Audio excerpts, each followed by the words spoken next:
our third webinar, monthly webinar in our direct marketing webinar series over lunchtime, and I'll share with you the remaining webinars that we do have scheduled. But today's topic is how farmers and food producers might prepare themselves to tap into the school market, selling food and food items to schools.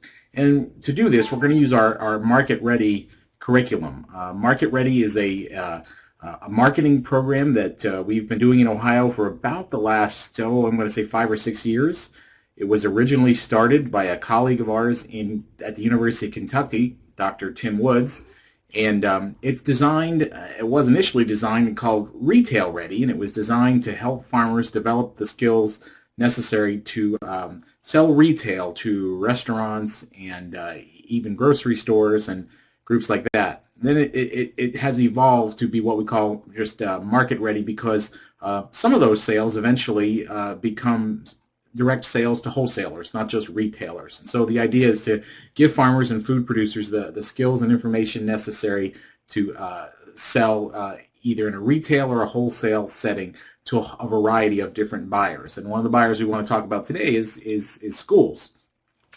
First off, direct marketing. We have potential, great potential in Ohio for farmers to expand direct marketing activities. The one thing that probably sets us apart from many other states and many other places is that we have a tremendous number of consumers here in Ohio. We have more urban areas than any other state in the union except for California. We've got a population of 10 or 11 million people right in our borders, and many more certainly bordering the state of Ohio.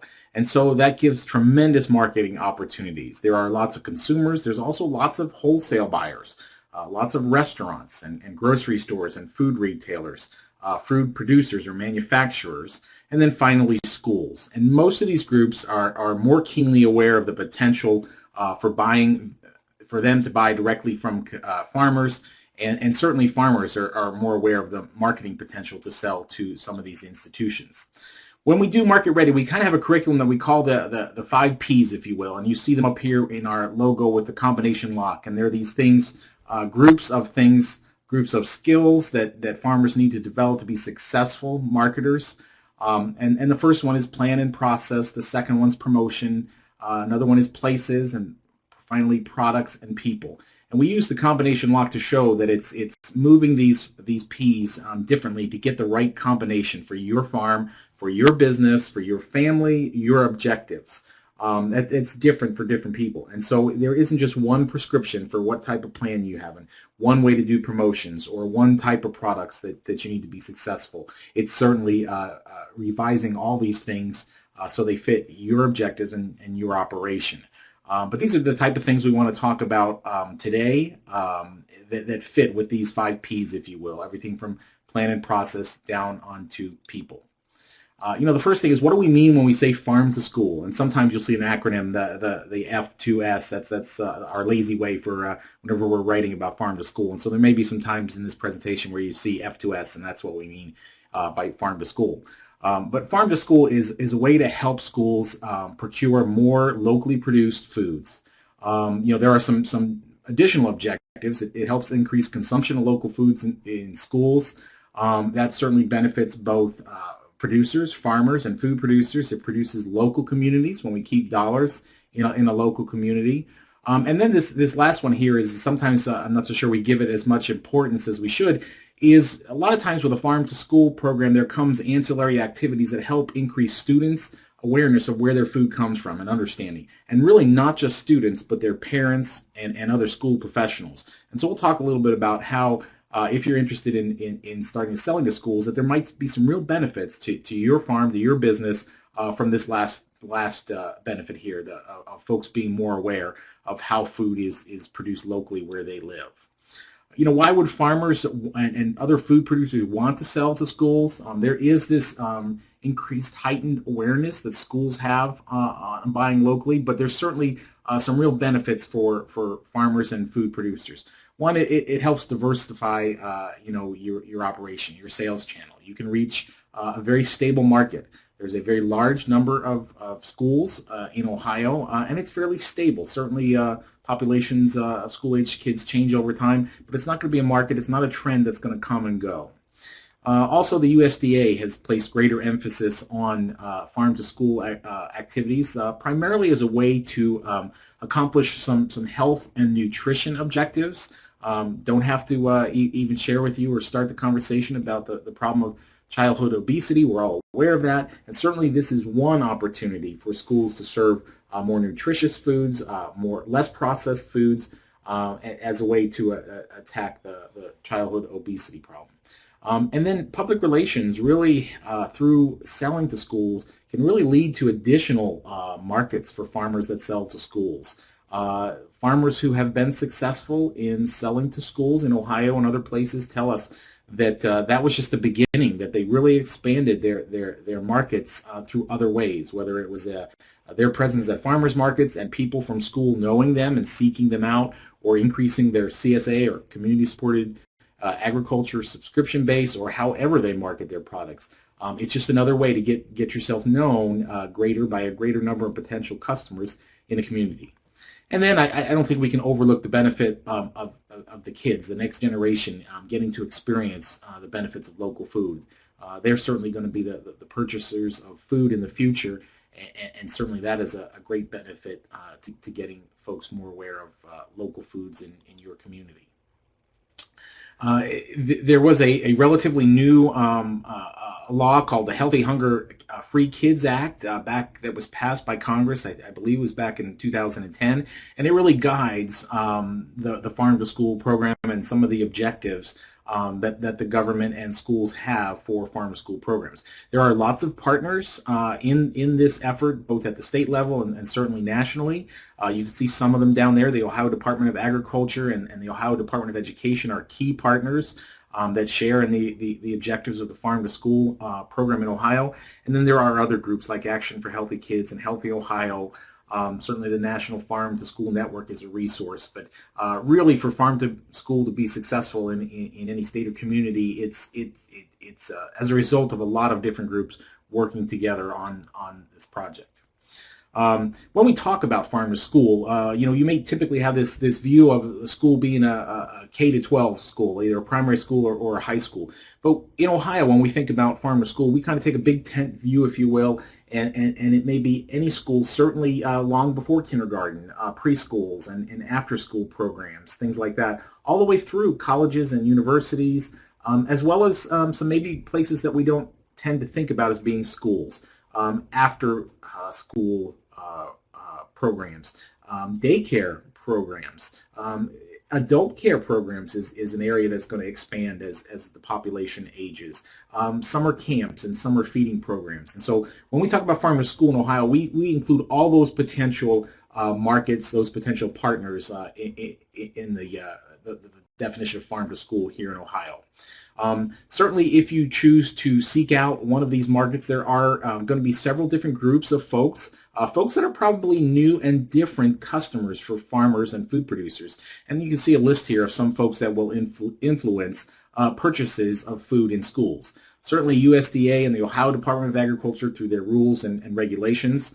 But then in a more local sense, the actual food service personnel for school districts and even in school buildings. School administrators, the superintendents and building administrators certainly will influence purchasing. Then some professionals in the school system that may be involved. Dietitians interested in nutrition. Nurses may get involved, especially when there are some specific concerns for a specific population within a school. Some schools are getting to have wellness coordinators that are looking at how they can improve the wellness of their schools, much like workplace wellness coordinators. And then certainly there are these champions, I think we call them, the parents, students, groups that are not only helpful to implementing a farm to school program, but really sometimes they're the ones that get the ball rolling in the community before the school administrators and food service personnel might even be interested, or at least express interest.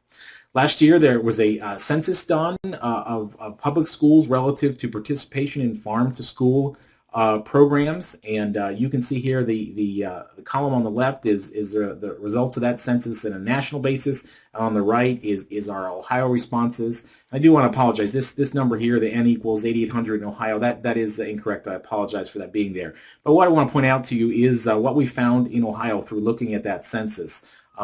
There's a total of 616 school districts in Ohio, and 409 of them responded provided data for this farm-to-school census last year. And so that's 66% response rate. What we found was that 135 different districts in Ohio indicated that they were participating in a farm-to-school program at some level, and that they were purchasing almost $4 million of worth of local foods for their operations. In this sample of the 137 school districts that replied, they represent 833 different buildings with nearly 500,000 students in attendance, and certainly that is only a little more than half of the potential market of all schools in Ohio. And those are just schools; those aren't the after-school programs or non-school programs that I mentioned at the beginning. So certainly we do have a nice budding farm-to-school participation, but certainly there's potential for much more robust participation by more schools and certainly more farmers in Ohio. One of the things we do in Market Ready when we train farmers on marketing is they need to think like whoever their customer is. Okay, if you're at a farmer's market, you've got to think like your customer. If you're running a CSA, a community-supported agriculture system, you have to think like your subscriber. Well, it's no different if you're going to sell to a school. You've got to think like those customers, and there's several customers that it will be helpful to understand before you ever get into or answer the question for you of whether or not this is a market that you might want to tap into. Certainly the food service directors are one group of customers, and you can see the website there that they have for that group of professionals. It certainly would be wise to go on that website and navigate around and look and see what their issues are, what that customer is looking for, not just relative to the potential for purchasing local foods, what are the constraints they operate in, what's the environment that they operate in. And I will tell you, after this presentation, we'll give you the address of where this presentation is posted online so that you can access it after today's webinar, and those links like this that are on this slide here, those will all be live links, and so you don't even have to write these down. You can go ahead and click on those links and get to these sites and navigate around. The Ohio Department of Education is a very big supporter of Farm to School, and they have some guidelines, they have some best management practices for schools on how to help schools develop Farm to School projects. They provide some funding through some grants and things like that, and certainly that website there would be helpful to a farmer or a food producer to become familiar with what the objectives are from the Ohio Department of Education for a Farm to School program. And then the School Nutrition Association, those are the dietitians and others interested in nutrition. That would be a website that would be helpful. And then there's a website that the School Superintendents Association has that certainly would provide some context to someone thinking about whether or not they want to learn to be a supplier to this customer. The college and university food services have a website, a national organization as well. And this is an area that there's tremendous growth potential in Ohio. We have many colleges and universities of all sizes. They are scattered throughout the state. Many times they are a large part of a economy of a fairly small community, sometimes rural community. And so they provide a definite potential for growth, for selling food to schools and institutions in Ohio. And so we do have some very good models of both small and large institutions that are trying to buy local and have what we would consider a farm-to-school program. But there's many more that are not doing it yet. And so this would certainly be, depending on your location, compared to, in relation to a college or university, might be a nice way to start the conversation with a specific institution in your community about whether or not they're interested in farm-to-school. In the Market Ready program, we give participants checklists of kind of questions of some competencies, some skill levels of what they need to achieve. Certainly not when they begin this process. Certainly not at the end of a workshop or a webinar. But if you're going to be successful, these are some of the checklists of things that you would need to be successful with, and we have them for each set of chapters in our program for all the P's: people, planning, things like that. And so there's some examples of things that you would need to do successfully in order to start to become a farm-to-school vendor. Have you started to research how the school food service industry operates? You've got to understand that if you're going to be a successful supplier. You got to understand the benefits for not just for your business, but what the benefits are for the school, so you can service that customer and be a valuable vendor for that customer. And then, like any marketing success with any marketing endeavor, marketing is all about relationships. And so understanding how to develop that relationship with this new customer, how to grow that relationship, how to develop a relationship that's beneficial to both you, the seller, and the buyer will be critical if you're going to be successful in being a farm-to-school vendor. So what do schools buy? This is the product, if you will, the second P. And certainly the first thing we think about, in a farm-to-school program, and certainly it's the first thing that some of the schools think about, are the fruits and vegetables. But there is lots of potential in Ohio because of new menus, because of new guidelines that USDA has for the federally funded school food programs, to not just supply vegetables and fruits that are in season in Ohio, but certainly lots of other food products, even meat, poultry, eggs, and certainly grains and bakery and flour type products to schools. The Healthy Hunger-Free Child Act that I mentioned that guides the farm-to-school program nationally provided to schools new meal patterns for both lunch and breakfast. It had some new nutritional standards for both beverages and what's called competitive foods. Some of these standards were controversial when they came out a few years ago. You may have heard from either your kids or from other parents about some grumbling about there wasn't enough food in the portions and things like that. And there has been some tweaking, and I think overall the new patterns and standards are being adopted and going fairly well. What this act also did is increased access to the federally funded programs. It increased greatly the number of families that were eligible, and it specifically put some more programs in for some high-risk populations. This is some of the guidelines. You can see the website there that talks about the meal patterns, but these are some of the guidelines for different meals and even beverages. And basically what they're trying to get away from is the only vegetables being served were the French fries and onion rings and things like that. The new patterns greatly increase the amount of vegetables and the variety of different vegetables that schools would provide. There are now different what's called color groups of vegetables, so that schools serve a variety of vegetable subgroups each week as part of their menus. There's the dark green group and the red and orange group, and then a group with the legumes of beans and peas, and then the starchy group. As I said, to get away from this photo here where the deep fried and processed offerings were limited to French fried potatoes and onion rings. The census that was conducted last year found that when they asked schools what they were purchasing, and 30% of the schools indicated they were purchasing locally produced fruits, and about the same amount of locally produced vegetables, and then some were producing milk, and a lesser amount some baked goods and herbs. One thing that I think personally is missing from this list, is meat. We certainly have great potential nationally and obviously here in Ohio to increase the amount of locally purchased meats by schools and other institutions. During the census, more than half of the schools responded said that they wanted to buy more local food in the future, and so there is no reason why we can't expect to see growth in this, and again, especially in the plant proteins as well as the meat proteins and meat products and grains here in Ohio.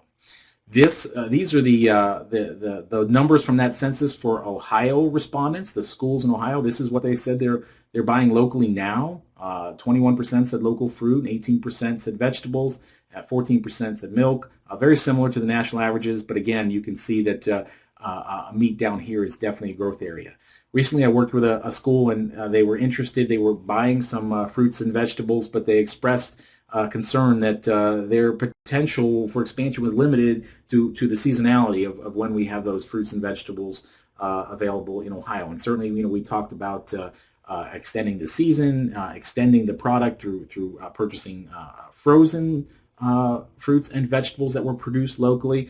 But I asked the food service professional that I was having the conversation with, how about meat? And they said, well, do we really, the response from her was, do we really produce meat in this community? And they just didn't have a clue that there was a very large and robust beef industry in this community. And certainly, as a gateway to start purchasing local meat, we talked about getting hamburger locally, and this food service professional just had never thought about that. Now, when they thought about farm to school, they thought about locally produced fruits and vegetables, and really hadn't expanded their thinking about other products that they might purchase locally. These are the data from the census on what the top individual products that schools were buying locally in Ohio. The number one product, no surprise here, is apples, and followed by tomatoes, lettuce, pepper, and cucumbers. None of those wouldn't be predicted for here in Ohio, but certainly milk and watermelon was one, as well as chicken and some bakery products and peaches when they were available. I mentioned there are some definite benefits when we start a farm-to-school local food procurement part of a farm-to-school project, but also these other activities are very beneficial. As part of the census, schools were asked, what other farm-to-school activities in addition to purchasing local food do you do? And you can see 23% of the respondents said they served local food. Some had taste tests of local food. Some were using the wellness or cafeteria coaches to kind of educate students about healthy local foods, and some had a school garden or orchard and did activities with that, related that to farm to school, and even some were serving products that the students had raised at the on-farm or the on-school garden or farm. Some had field trips to farms, so students could see and learn about where their food comes, and had other types of classroom activities and things like that. This is certainly a great potential, almost a value-added product, if you will, in addition to the food that a farmer or a food producer could sell to schools, providing some sort of education, facilitating education. The farmer, the food producer, doesn't have to be responsible for doing all this, but certainly helping schools organize these things, being part of tours, things like that, very beneficial and value-added part, I think, of what a farmer or food producer could provide to a school system. The census showed that in Ohio, schools had spent almost $4 million on locally produced products. That's about 10% of the entire amounts spent in Ohio on school food. So clearly, there is great potential to increase the amount of food that we sell directly from producers in Ohio to school systems. Schools are interested in buying more, and really we do need probably to expand the number of farmers producing products so that we can meet this growing demand. This number here really benefits communities. When you think about the schools that are doing local buying, many of them are in smaller communities that have obviously smaller local economies, and so the impact can be fairly tremendous. Economic development professionals tell us that money generated in a local community will turn over 6 or 7 times, and so most of that money will stay in the local community and not go off to Bentonville, Arkansas, or some other location. And so even small farm-to-school purchases can be have great impact in small communities in Ohio. If you'd like, you can go ahead and look at this this census result for any school district that replied. You can see the web address here, and as I said, when you connect to the actual presentation on our website, it'll be live, and you can go on and look and explore your school district and find out whether or not they responded to the census, whether or not they indeed are purchasing local products.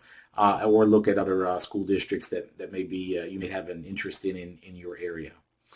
Schools, it's estimated by 60 million breakfasts at 3,000 different sites each year. These are the things they're certainly looking to buy, juice and fruits and vegetables, in addition to grain or meat type products, and certainly milk is a large portion of that. School lunch has changed. School lunch has changed since you and I were in elementary school or high school. It doesn't look the same. It isn't the same. And so if you've not either had children of your own or been involved with a school system or with school children, that you might have a familiarity with school lunches and school food service in schools today, I think you might be surprised. The first thing is they're not called lunch ladies anymore. Like when we went to school, that's what those professionals were referred to. Now they're dining service professionals, and the whole objective and atmosphere of school lunches has changed for the good. If you go on the Ohio Department of Education website, you can see they have a group of what they call menus that move. That incorporates locally produced options, seasonal menus that feature local foods, some with cultural flavors for specific communities or specific districts that certainly want to offer alternatives. And it would be helpful as a farmer or a food producer to go ahead and look at those recipes that are available to and offerings that are available to the school service professionals to get an understanding of what type of products they might be looking for through these menus. And another thing to think about when you have to think like your customer when it's a school, one very sobering fact is that most schools have on average $1.15 to spend on lunch. That's not per pound, that's not per product, but that's on lunch, okay, on the actual food costs. And so it's not like these customers aren't what I would consider retail customers. They may certainly have the ability to pay a little higher than wholesale prices that you might receive, but they may not be be able to pay the same price for products that you could receive at a farmer's market. Certainly, the benefit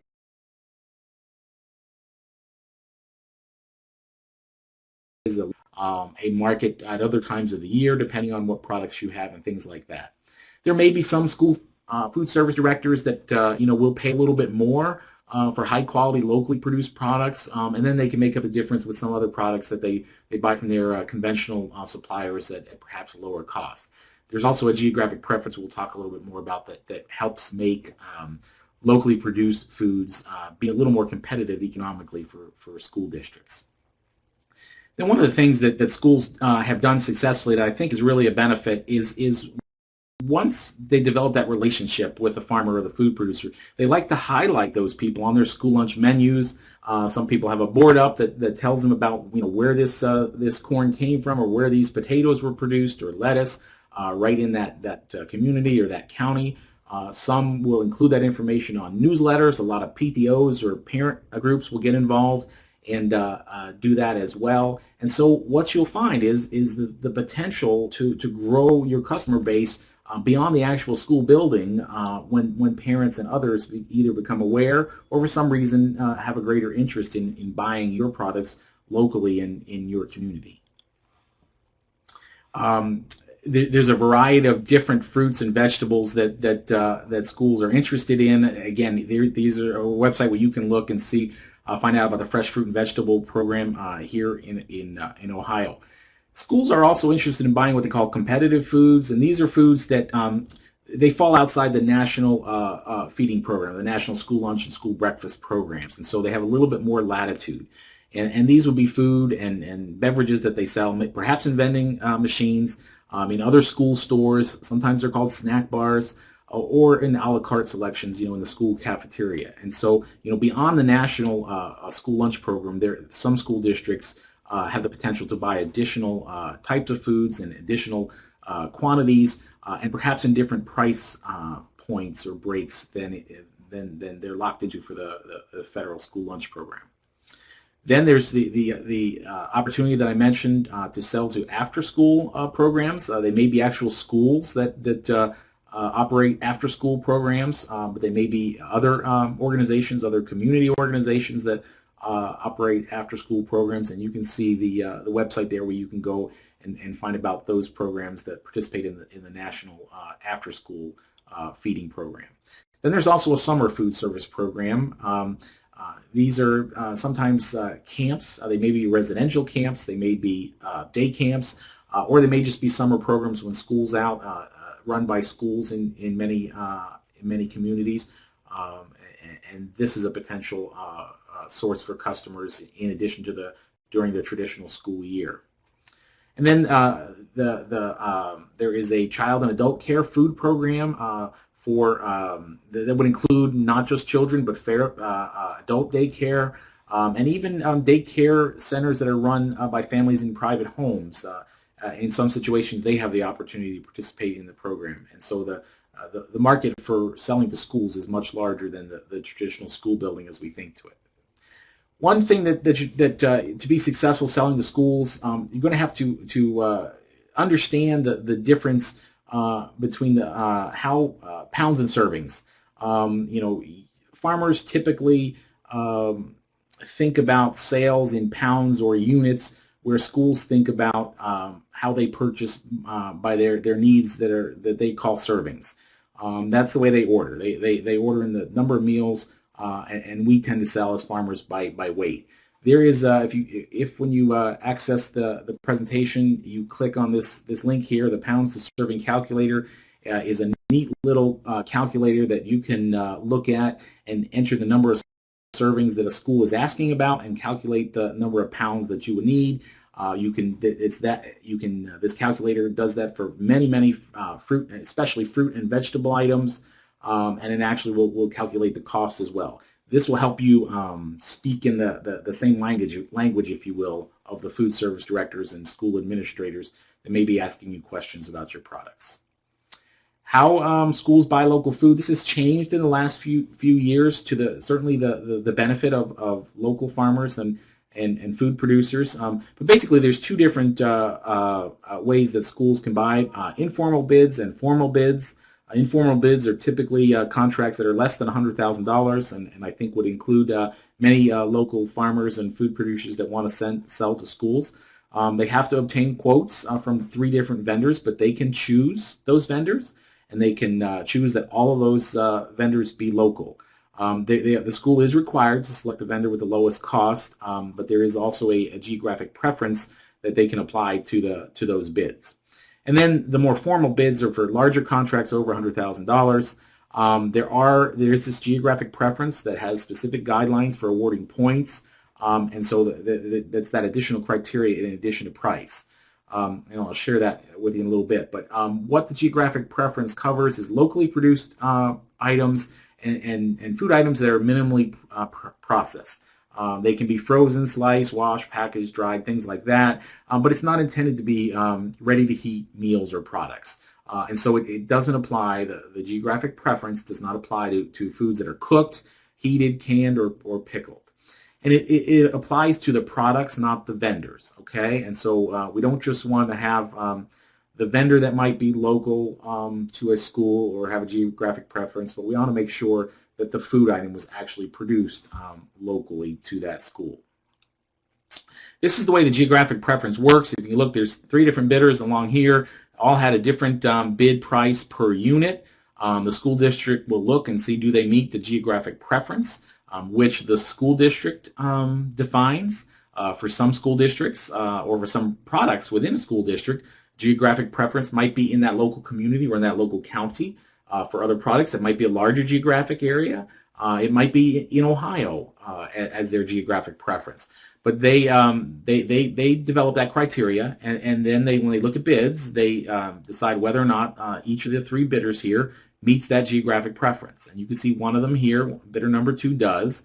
And what they do is the way they apply this geographic preference is to deduct 5 points from the bid price. Okay. And so, this dollar bid here was the middle bidder before we looked at geographic preference. And when we go ahead and make that subtraction for being a geographic preference producer or farmer, the actual bid price is the best bid, 95 cents. And so the school district would choose, if they choose to, select this farmer or food producer. Now, that doesn't mean that the farmer gets 95 cents. The farmer gets his price, whatever that price he set was, $1 in this instance. But what this does, it allows the school district to justify that because of the criteria that they have for geographic preference, that this is the low bidder given that criteria of geographic preference. This is relatively new. USDA implemented this, I want to say, either 2 or 3 years ago. And most school food service folks know about this, but they may not be as aware of it because it isn't something that's been around forever or something that they've been doing for many years. Farm tours, I mentioned, are one way that can help you increase sales, especially when parents are involved and parent organizations are involved. Here's a kind of a checklist of some of the product things that I've talked about, some of the skill set that you would need to be successful at relative to product. Being familiar with bid system and geographic preference, which will likely be new to some farmers and food producers that haven't sold to institutions and things like that. You've got to start the conversation with schools early, understand what their needs are, what their how they want to receive products relative to packaging and labeling and things like that. And these aren't things that happen, in the same school year. If you were interested in developing a relationship with a school and exploring whether or not they could buy your materials, you want that to take place long before that you were ever interested in making the sale, so that you can develop the relationship, so you can make sure you have the product that they're looking for and that you'll be successful.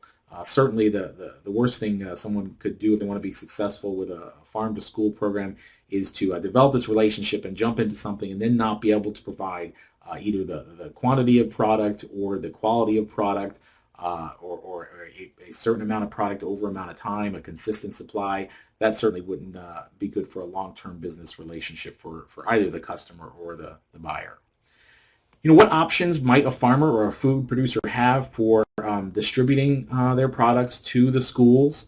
There's a couple of models that we see that do work in Ohio, and certainly which one you choose, is up to you, depending on the objectives that you have for your farm or your business. But probably one of the most common ones is where school food service personnel buy directly from you, the individual farmer or food producer. We see a lot of that going on. There are certainly, it creates additional work for school systems, but luckily most of the food service staff that have conducted farm-to-school programs and have those relationships, they see some real value in doing this, and so they're willing to invest the additional resources.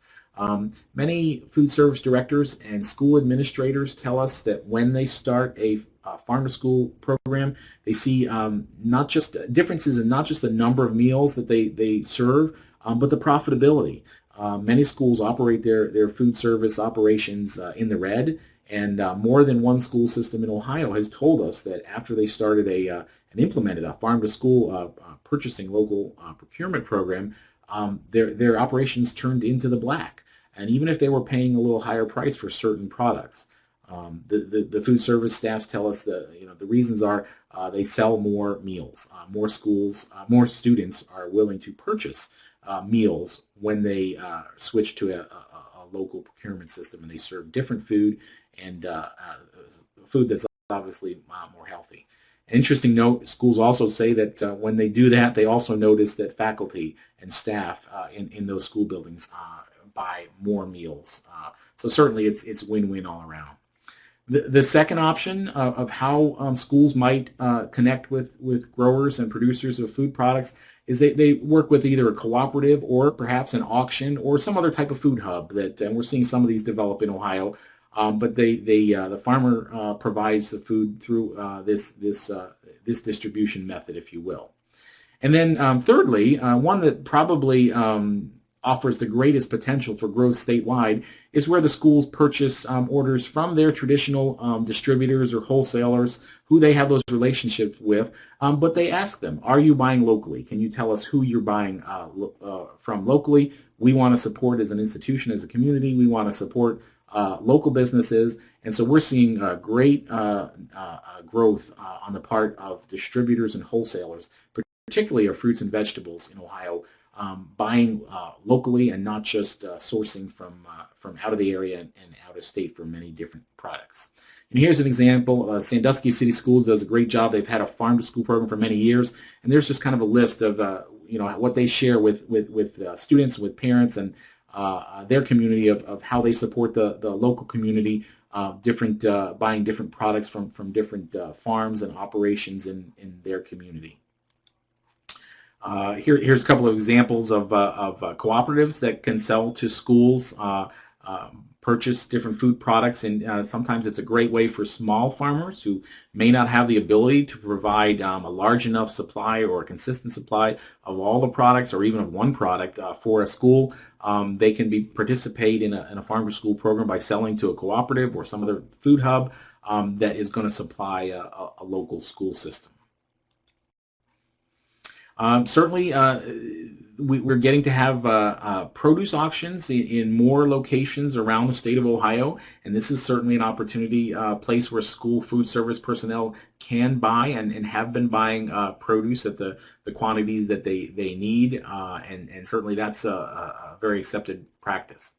And then the area that as I mentioned, I think really has the greatest potential for growth is where the school food service operators, work with those wholesalers and distributors. This is an example of Bon Appetit, one business that's using the kitchen incubator in Northwest Ohio near Bowling Green to buy fruits and vegetables from local farmers and food producers, flash freezing them on site, and then being able to provide those throughout the school year and throughout the winter, not in season in Ohio, to school districts that are asking for local product. And there's other models for that too. Another company, D&O Produce, based in Columbus, they are actually a Department of Defense, United States Department of Defense fresh fruit and vegetable program distributor, and schools that participate in the federal school lunch program, they have the opportunity to also buy from this type of distributor. They get a preferential rate, and this company is a good example of increasing the amount of local product that they're buying from farmers in Ohio, and then adding value to that product, preparing snacks and other parts of meals for school systems, and moving more product locally. That certainly gets can address some of the barriers that some schools have for preparation and things like that. And actually, this company right now is looking. Tony is looking for more farmers in Ohio. He has a need to buy more locally produced items. He has greater demand from schools and other institutions than he can meet right now, and so there's lots of opportunities for farmers.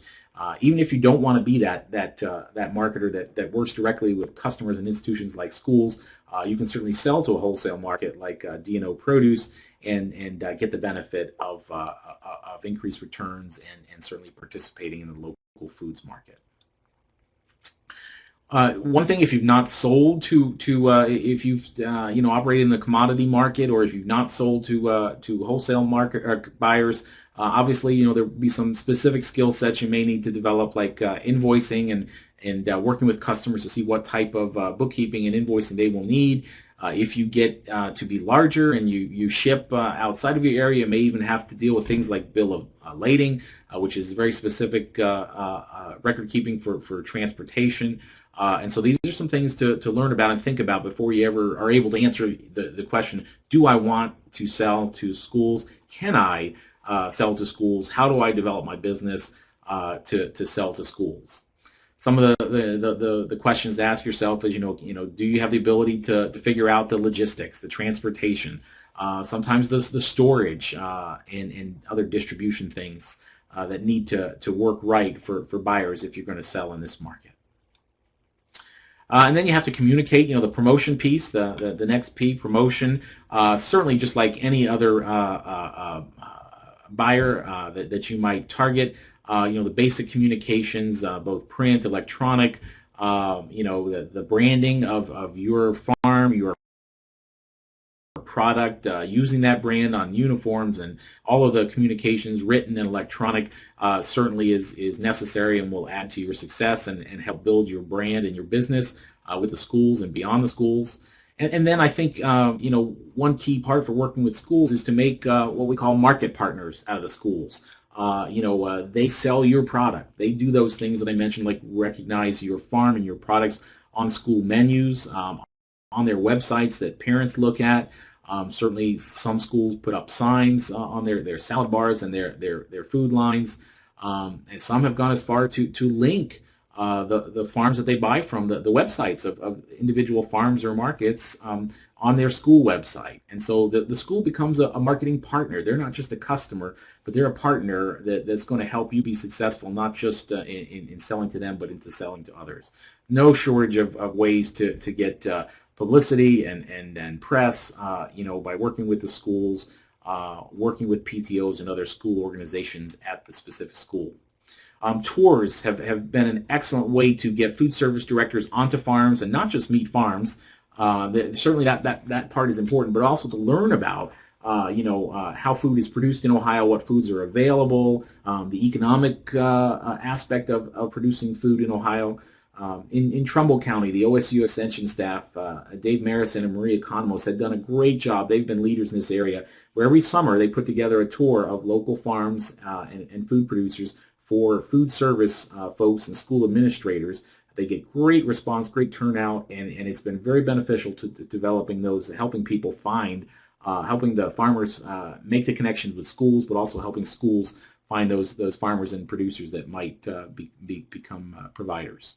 Another way to connect with schools is through the Market Maker website. Market Maker is a national marketing food marketing project that OSU is been involved with. Several states, I think we're up to 22 states, are involved with. It's a free site where farmers and schools can list their business profiles. It's a place to digitally meet up with potential customers, if you will.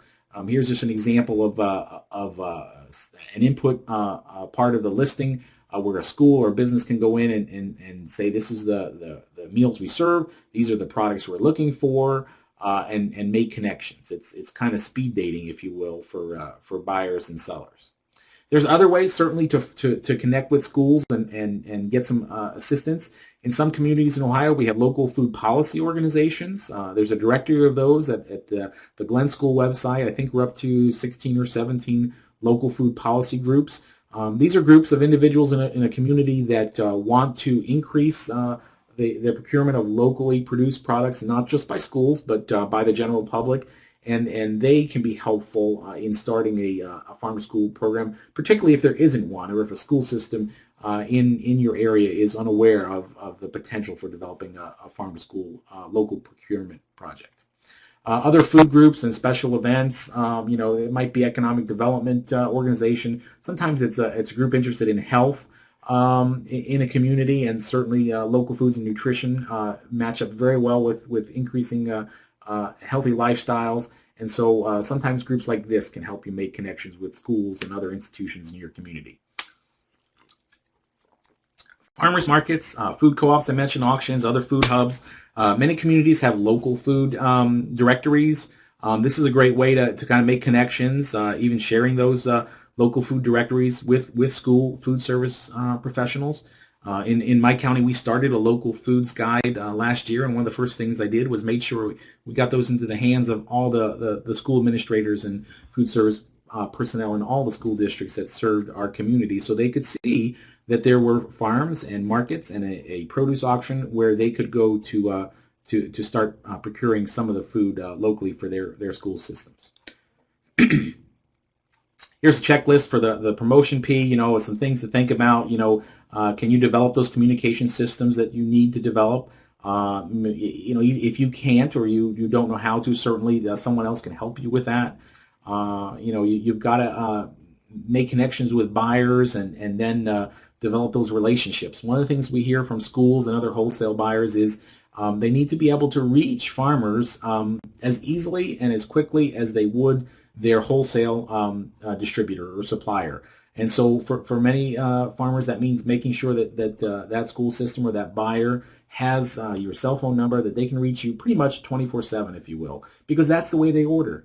They may have had something come up and they need to make an order quickly. They don't want to, leave a message on your phone in the house or at the farm office and hope that you're going to get back to you're going to get back to them this evening. They want to have instant communication. And so if that's not going to be you, is there someone else in your management team, your farm operation, your family that can be that contact person? But the trick to developing these relationships is to make them as seamless for the buyer as they are when they deal with the wholesale distributors. That's who you're going to be competing against as a seller is the wholesale distributors. And so you've got to be able to service that customer, if you will. The last P, in our market-ready curriculum is plan, and it includes things like managing resources and things like financial resources, human resources, any space or equipment needs there might be. Risk management is part of resource management, things like having the right insurance, providing for food quality, food safety, assuring food quality, and then certainly the marketing and the business plan that you have for your operation. I think many times farmers and food producers do really well with managing production resources. Even when they start a new enterprise, maybe they haven't been growing a specific fruit or vegetable, or haven't been selling it to a specific market, like a wholesale market, like a school. Pretty easily they can adapt those type of things. Some of the time, and even the financial part, they can do a good job with enterprise budgeting and doing a budget for marketing and things like that. If there's any one of these that maybe we have more difficulty adapting to, I think is sometimes the human resource component, and not just human resources for production, but for marketing and public relations.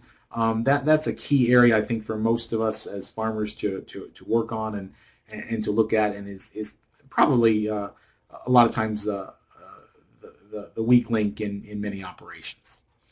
Sometimes we get questions from schools. Can schools actually buy from farmers, locally produced, fresh, whole, raw fruits and vegetables? And they really don't know the answer to that. And we've had some health departments that will call and ask that question, that they really don't know the answer to that. And the answer is yes, they can. Their answer is there are no regulations that prevent schools from purchasing from farmers these types of items. Now, when the food products are processed in some way, then there is a different. The answer is still yes, but there are some certifications that have to take place and some different things that have to be done. And for most farmers, I think it'd probably be better to certainly start out selling just unprocessed products, fruits and vegetables, to schools. Certainly grow that business, and then determine whether or not you want to get into some sort of processing type of thing. It may be better to just go ahead and sell to someone else who does the processing and marketing on that end. But certainly the way it is now, schools are permitted to buy from farmers, and sometimes there's that educational component that you as a farmer or someone else in the community has to help the school district and sometimes the health department understand that there is the ability to do that here in Ohio and around the country. When you do this, the question about food safety comes up, and there's usually a different language that we in agricultural production speak when we think about food safety than the language spoken by the food service folks at a school. They typically think about food safety from a HACCP perspective, or hazard analysis critical control points.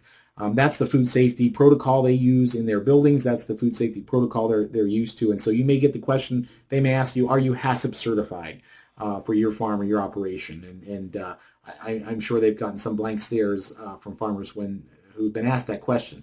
And so you have to communicate to them that you are trained in food safety, but that food safety is typically called GAP or some other third-party certification relative to food safety that's different than HACCP.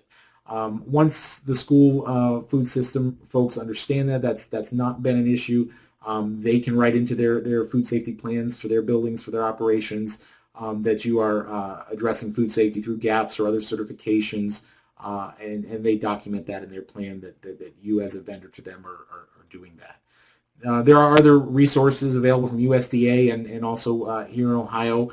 There is a letter being planned by a couple of different agencies to go to schools informing them that they certainly do have the ability to buy locally, and that there is opportunities for farmers and food producers to be trained in food safety, like through GAPS programs, just as a way to communicate and increase the understanding that food service directors have about the food safety issue and the role that farmers or suppliers play in that.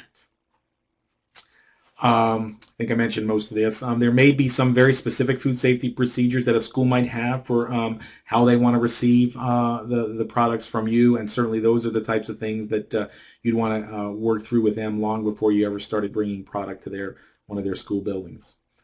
There are some barriers that certainly these are getting smaller and fewer, but there are some barriers. Most of the times they're perceived barriers.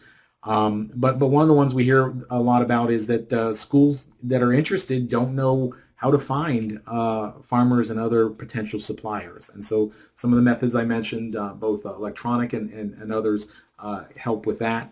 The school districts that want to procure food locally certainly incur additional logistical challenges. It's certainly much easier and more efficient for them to make one phone call to AVI or Bon Appetit or Sodexo or whomever and place the order for all their foods. And when they are then dealing with 4 or 5 farmers to purchase different local items, certainly there is additional work on their part.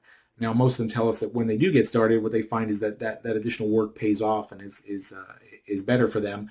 But certainly that is a barrier that has been cited by some folks that haven't entered a farm-to-school project yet. There's always this challenge of the ability of farmers to make regular deliveries, certainly to have consistent supply, just the normal production vagaries that you deal with related to weather and other things.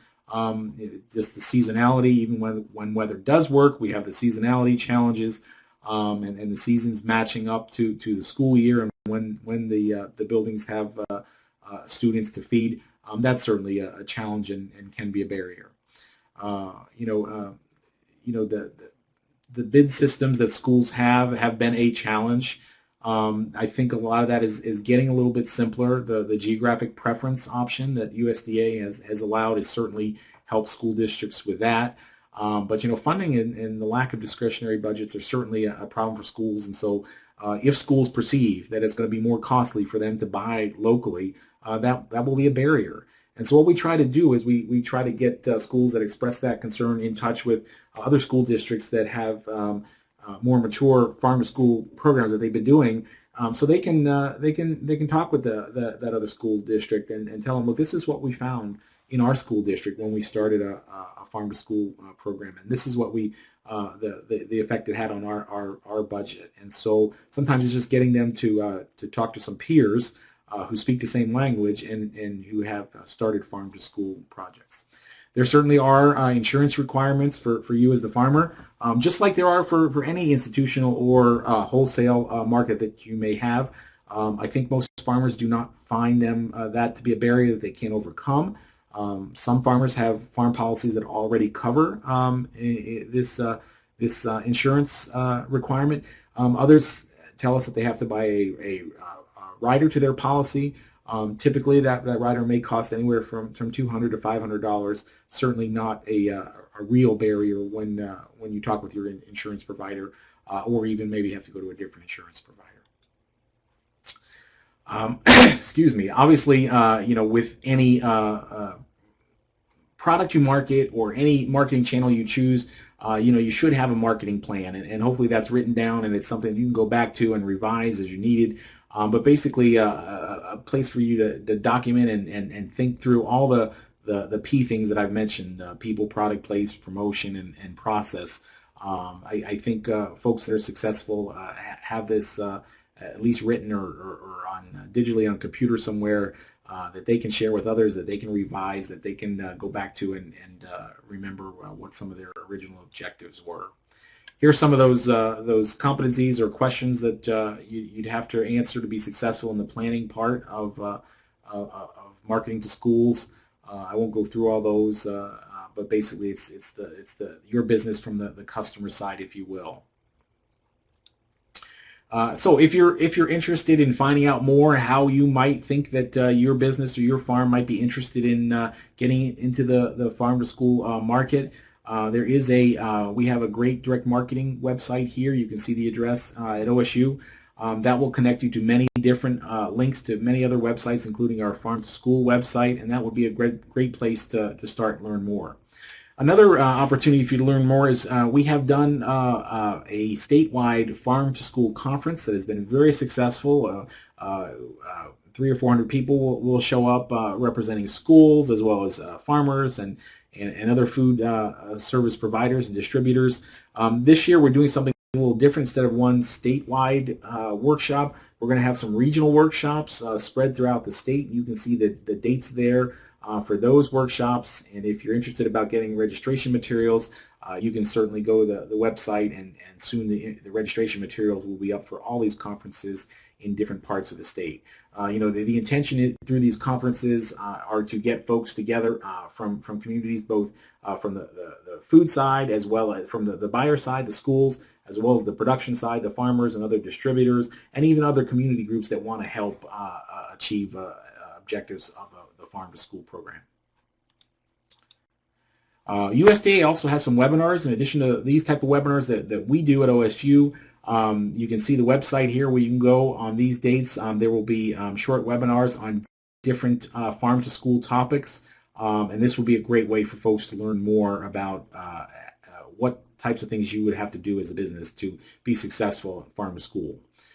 We have some other direct marketing webinars, not limited to farm to school, but certainly other topics that may be useful to you. How to develop mobile marketing, mobile media marketing through smartphones and other apps. Some specific webinars on marketing meat in Ohio, value adding, and some of these might be helpful to someone that was interested in developing a business that could sell products to schools. There are certainly other agencies that have resources on their websites. Many of those I've already shared, especially the ODE, the Department of Education websites. One very good resource is this, the website's down here, but this is a picture of the Marketing Michigan Products Farm to School Guide, and it is excellent. We have a smaller, not nearly as comprehensive type of resource in Ohio that we hope to expand, but Michigan really has this guide that works very well. Very little of it is specific only to Michigan. And it has things like bid sheets and how to work with schools that I think someone would really find useful even before you started to develop a relationship, just to look through and understand the kind of nitty-gritty, if you will, of how to sell to schools. And depending on where you live, there may be some other organizations. In some communities, community foundations have been supportive and provided funds to help grease the skids, if you will, to get farm to school programs started. And I would not underestimate the power of publicizing what you're trying to do in the media. That certainly will get more folks, more community support, and get more folks on your side. And you never know what type of individual might step up to help you either financially or logistically to help make something happen in your community or in a specific school. There's a national farm to school network. Ohio is part of that. They have a website that is very helpful. You can see the web addresses there, and I would encourage you to get on that website and navigate around and just become familiar with some of the issues that are specific to the farm to school program. This is the Ohio Farm to School website. It's currently, I think, being under construction. It's being revised, but lots of good tools there. There is this guide I mentioned that we have for Ohio, and hopefully it's going to be expanded in the future, and lots of other resources. It also would connect both school systems as well as farmers with other folks that have had success in their communities. And so it's a way to find peers so that you can speak with and see what's worked in your community, what are the best management practices that you found to develop those relationships and connections. So here's kind of a, if you will, a overall checklist of all the different components of a market-ready project in a school. To be successful, you've got to identify who those customers are and figure out what their motivations and their needs are. Figure out what products that are needed that you can produce, what type of packaging is going to be required, how it's going to be priced, figuring out how you're going to distribute the products to the customers, that you develop a very comprehensive communication strategy for your products and for your farm and your business, and that you've been proactive in managing the risks and the resources of your business or your farm. So we certainly don't have connection that we can hear you, but if you have questions, please go ahead and type those in the chat box, and we'll start going through those and see if we can address those. The presentation will be posted when we're done, and it certainly isn't up there now yet, but it will be after today's presentation. Beth has put the address there. I think you can see in the chat box of where you can go to find that. How about other questions you might have?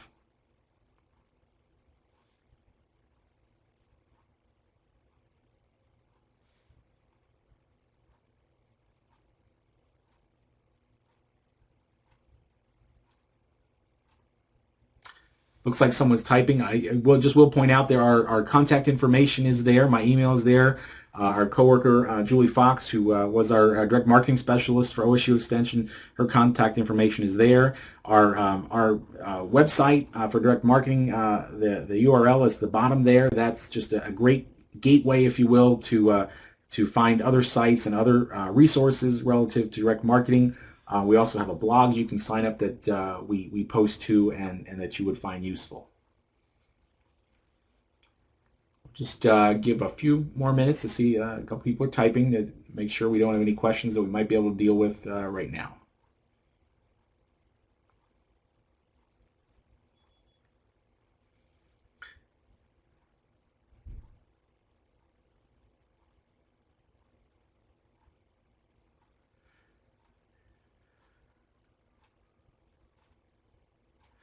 Okay, I don't see any questions coming up. We've used most of our hour, and we appreciate you getting online. If there are other topics that you're interested in, certainly don't be bashful. Email us and consider getting on next month when we have another one of these direct marketing webinars on a different topic. Have a good day, folks.